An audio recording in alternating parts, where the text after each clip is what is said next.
Nancy Pelosi landed on an island off of mainland China, many soon-to-be silenced media figures have been calling Taiwan.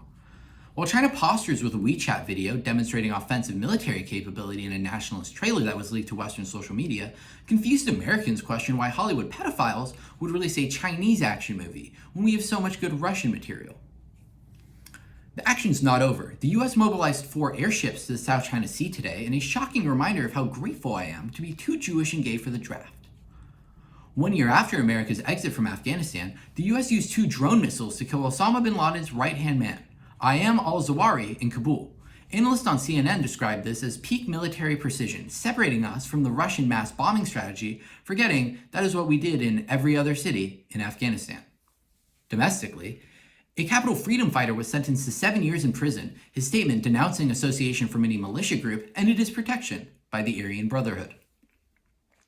Alex Jones admitted in court yesterday that the Sandy Hook shooting was 100% real.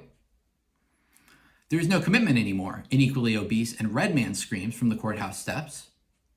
While on this thread, a George Soros-owned publication prints an article titled "Soros Gets Criminal Justice All Wrong. Is this a humiliation fetish, or has he actually started to lose control of the deep state?" Jason Riley writes, "The Democrats try to undo the best parts of Trump's legacy, forgetting to undo the worst parts first." Football training camp started this week, and to the dismay of the citizens of Cleveland, you cannot use DraftKings on scrimmage games. Andrew Yang starts a new political party titled Forward. In a backwards attempt to galvanize American voters towards enlightened centrist policies, this is a collaborative party with Christine Whitman, the 75-year-old ex-governor of New Jersey during 9/11, who used this adjacency to fame to publish a book titled It's My Party Too, a guide for the moderate Republican woman. With the midterms happening in 91 days, let's check in across the country. In Missouri, Trump endorses Eric, a name shared by the 2 leading candidates as he maintains a 100% pick rate.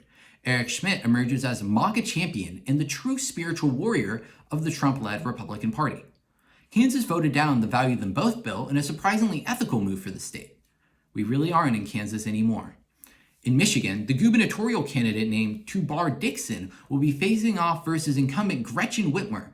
In a battle for worst possible writing candidate names, Dixon, a Republican, has received millions in funding by DCCC backers, thinking that an extreme Republican will be easier to beat than a moderate one, after learning nothing from the past 3 midterms.